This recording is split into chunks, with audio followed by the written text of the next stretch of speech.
പഴയൊരു സിനിമാ പാട്ടാണ് ഓർമ്മ വരുന്നത്. അവനവൻ കുരുക്കുന്ന കുഴികളിൽ പതിക്കുമ്പോൾ ഗുലുമാൽ, പരസ്പരം ചതിക്കുന്ന ചതികളിൽ പതിക്കുമ്പോൾ ഗുലുമാൽ. സർക്കാരാകെ ഗുലുമാലിലാണ്.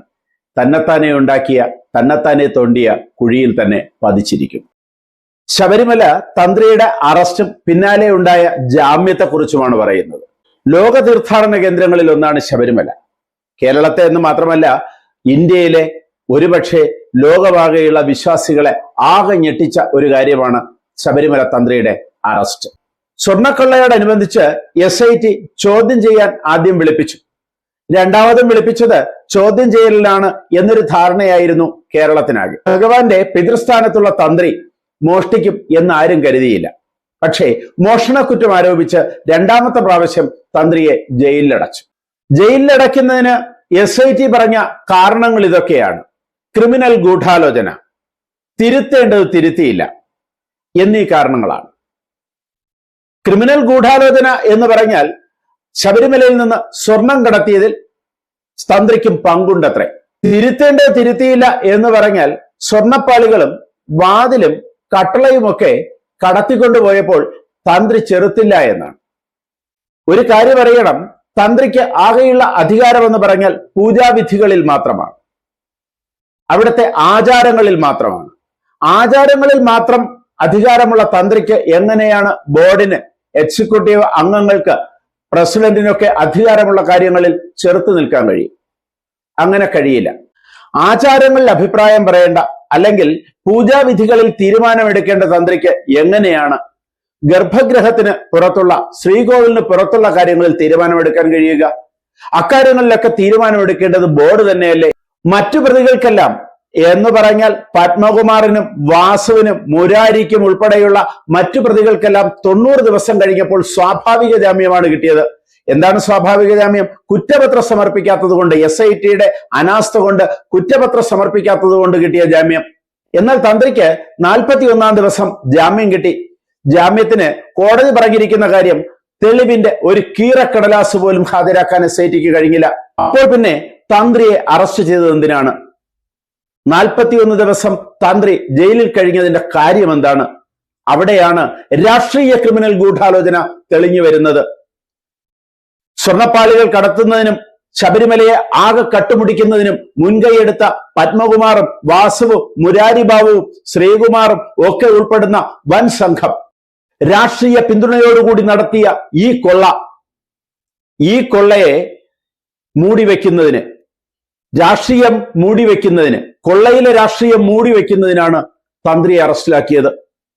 കാരണം ജനത്തിന്റെ ശ്രദ്ധ വാസുവിൽ നിന്ന് തന്ത്രിയിലേക്ക് തിരിഞ്ഞു, പത്മകുമാറിൽ നിന്ന് തന്ത്രിയിലേക്ക് തിരിഞ്ഞു, ഇടതുപക്ഷത്തിൽ നിന്ന് തന്ത്രിയിലേക്ക് തിരിഞ്ഞു. കാരണം തന്ത്രി ഭഗവാന്റെ സ്ഥാനമാണ് ഭക്തരുടെ മനസ്സിൽ.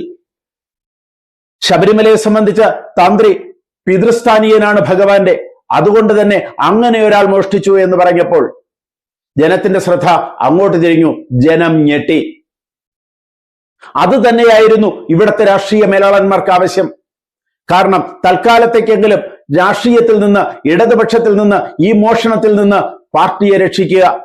ഉണ്ടായ യുവതീ പ്രവേശനം, അതിനു പിന്നാലെ ശബരിമലയിലെ സ്വർണമോഷണം, ആകെ കൊള്ള. ഈ കൊള്ളയിൽ പാർട്ടി ആകെ വിറങ്ങലിച്ചു നിൽക്കുമ്പോൾ ആകെ കിട്ടിയ ഒരു പിടിവള്ളിയാണ് തന്ത്രി.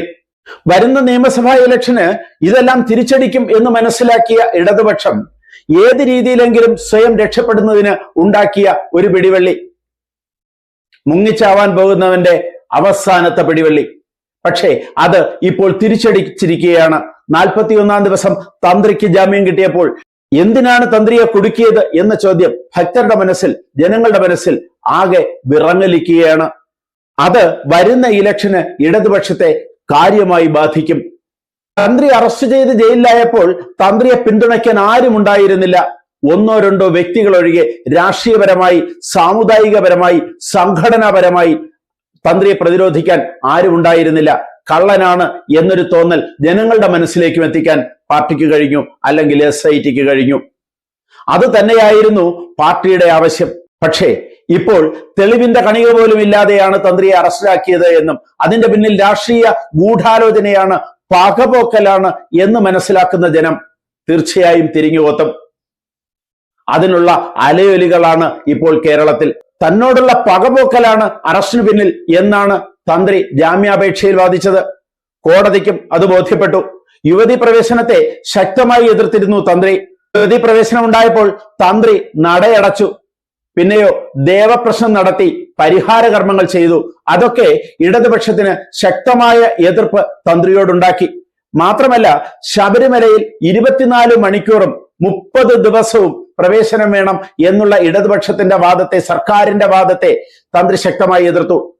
ശബരിമലയെ കുറിച്ചൊന്ന് ആലോചിക്കണം. എന്തിനാണ് എല്ലാ ദിവസവും നട തുറക്കണമെന്ന് വാദിക്കുന്നത്? ശബരിമലയിലെ കുറഞ്ഞ ദിവസങ്ങളിൽ, ഈ മണ്ഡലകാലത്തെയും മാസത്തിൽ 1, 2, 3 ദിവസം നട തുറക്കുന്നതിന്റെയും ഒക്കെ വരവ് നമ്മളൊന്ന് അറിയണം. ദശകോടികളാണ്. ഈ പണം കൊണ്ടാണ് സർക്കാരിന്റെ കാര്യങ്ങൾ നടക്കുന്നത്.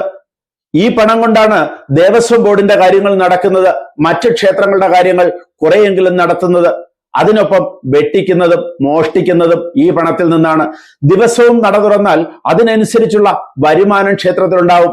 അപ്പോൾ ഇഷ്ടം പോലെ ചിലവാക്കാം, ഇഷ്ടം പോലെ വെട്ടിക്കാം. അതിന് ശക്തമായ എതിരുമായി തന്ത്രി ശബരിമല ഒരു പ്രത്യേക തരത്തിലുള്ള ക്ഷേത്രമാണെന്നും അതിന് പ്രത്യേക തരത്തിലുള്ള ആചാരവിധികളുണ്ട് എന്നും സർക്കാരിനെ ബോധ്യപ്പെടുത്താൻ തന്ത്രി ശ്രമിച്ചു. പക്ഷേ അത് ഉൾക്കൊള്ളാൻ സർക്കാർ തയ്യാറായില്ല. ഈ 2 കാര്യങ്ങളും തന്ത്രിയോടുള്ള ശത്രുതയായി സർക്കാരിന് മാറി.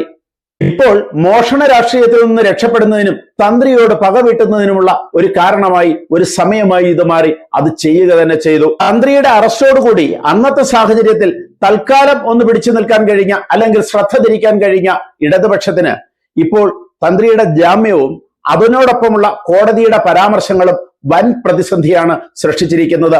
വൻ തിരിച്ചടിയാണ് സൃഷ്ടിച്ചിരിക്കുന്നത്. നേതാക്കന്മാരുടെ പ്രസ്താവനകളിൽ നിന്ന് അത് വ്യക്തമായി മനസ്സിലാകും. തന്ത്രിയെ പെരുങ്കള്ളൻ എന്നാണ് CPM സംസ്ഥാന സെക്രട്ടറി ഗോവിന്ദൻ വിശേഷിപ്പിച്ചത്. ജാമ്യം കിട്ടുന്നതിൽ കുഴപ്പമില്ല എന്ന് ഹൈക്കോടതി പറഞ്ഞിട്ടുണ്ട് എന്നും അന്വേഷണം പൂർത്തിയായി അന്തിമ വിധി വരുമ്പോൾ തന്ത്രി ഉൾപ്പെടെ എല്ലാ പെരുങ്കള്ളന്മാരും അകത്താകും എന്നുമാണ് ഗോവിന്ദന്റെ പ്രസ്താവന. തന്ത്രിയെ പെരുങ്കള്ളൻ എന്ന് വിളിച്ചപ്പോൾ പെരുങ്കള്ളന്മാരായ രാഷ്ട്രീയ നേതാക്കളെ, പത്മകുമാറും വാസുവും ഉൾപ്പെടെയുള്ള ജയിലിൽ കിടക്കുന്ന രാഷ്ട്രീയ നേതാക്കളെ ശക്തമായി പ്രതിരോധിച്ചതാണ് എം വി ഗോവിന്ദൻ. ഗോവിന്ദന്റെ അന്നത്തെ പ്രസ്താവന എന്താണ്? കുറ്റപത്രം സമർപ്പിക്കട്ടെ, കോടതി വിധിക്കട്ടെ, എന്നിട്ട് പാർട്ടി അവർക്കെതിരെ നടപടിയെടുക്കാമെന്നാണ്. ഇവിടെ ഇരട്ട നീതി. പാർട്ടി നേതാക്കളാവുമ്പോൾ, പാർട്ടിക്കാരാവുമ്പോൾ പെരുങ്കള്ളന്മാരായാലും ഞങ്ങൾ വെള്ളപൂശം, എന്നാൽ മറ്റുള്ളവരെ ഞങ്ങൾ ഏതവസ്ഥയിലും തള്ളിപ്പറയും. കാരണം പാർട്ടിയിൽ നിന്ന് പുറത്താക്കാത്തത് എന്ത് എന്ന് ചോദിച്ചപ്പോഴാണ് കുറ്റപത്രം വരട്ടെ, അല്ലെങ്കിൽ കോടതി വിധി വരട്ടെ. ഇവിടെ ജാമ്യം കിട്ടിയ ആളിനെയാണ് പെരുങ്കള്ളൻ എന്ന് എം വി ഗോവിന്ദൻ വിശേഷിപ്പിച്ചത്. മാത്രമല്ല, കോടതിയുടെ ആ വിധിയെ നിയമമന്ത്രി പി രാജീവ് ശക്തമായി പരിഹസിക്കുകയാണ്. അന്തിമ വിധി പോലെ ഇരിക്കുന്നു, കോടതി ഇങ്ങനെയുള്ള ഒരു പരാമർശം നടത്താൻ പാടില്ല എന്നൊക്കെയാണ് പി രാജീവിന്റെ പ്രസ്താവന. അന്വേഷണം ശരിയായ ദിശയിലാണ് എന്ന് ഹൈക്കോടതി പറഞ്ഞിട്ടും ജാമ്യാപേക്ഷയുടെ പരിധിക്ക് പുറത്തുപോയി പ്രസ്താവനകൾ കോടതി നടത്തി എന്നാണ് പി രാജീവ് പരിഹസിച്ചത്. ഈ പ്രസ്താവനകൾ ഭാവിയിൽ അന്വേഷണത്തെ ബാധിക്കുമെന്നും അതുകൊണ്ടാണ് ജാമ്യം റദ്ദാക്കുന്നതിന് ഞങ്ങൾ കോടതിയിലേക്ക് പോകുന്നത് എന്നും നിയമമന്ത്രിയുടെ പ്രസ്താവന. പക്ഷേ ഇപ്പോൾ ജനത്തിന് കാര്യം മനസ്സിലായി. ഇത് കുടിക്കിയത് തന്നെ, തന്ത്രിയെ കുടിക്കിയത് തന്നെ. ഭക്തരുടെ മനസ്സിലുണ്ടായിരുന്ന തന്ത്രിയോടുള്ള അവജ്ഞ മാറിക്കഴിഞ്ഞു. ഇത് വരുന്ന ഇലക്ഷന് തീർച്ചയായും ജനം പ്രതികരിക്കും, ജനം പ്രതിരോധിക്കും. ആദ്യം തന്ത്രിയുടെ അറസ്റ്റ് സുവർണാവസരമായത് ഇടതുപക്ഷത്തിനാണ്, സ്വയം വെള്ളപൂശുന്നതിന്. എന്നാൽ ഇപ്പോൾ ഇതിനെ രാഷ്ട്രീയപരമായി സുവർണാവസരമായി ഉപയോഗിക്കുന്നത് കോൺഗ്രസും BJPയുമാണ്. എന്നാൽ BJP അധ്യക്ഷന്റെ പ്രസ്താവന ഇപ്പോൾ വന്നു കഴിഞ്ഞു, കോടതി തീരുമാനിക്കട്ടെ എന്ന്. എന്നാലും രാഷ്ട്രീയപരമായി BJPക്കും ഈ ജാമ്യം ഗുണമുണ്ടാകും. അറസ്റ്റിലായപ്പോൾ തന്ത്രിക്ക് വേണ്ടി ഒരു വാക്കുപോലും മിണ്ടാതിരുന്ന രാഷ്ട്രീയക്കാർ, മതസംഘടനകൾ, മറ്റു സംഘടനകളൊക്കെ ഇപ്പോൾ തന്ത്രിയുടെ പിന്നിൽ അണിനിരക്കുകയാണ്. കൂടുതൽ വാർത്തകളും വിശേഷങ്ങളുമായി ഉടൻ.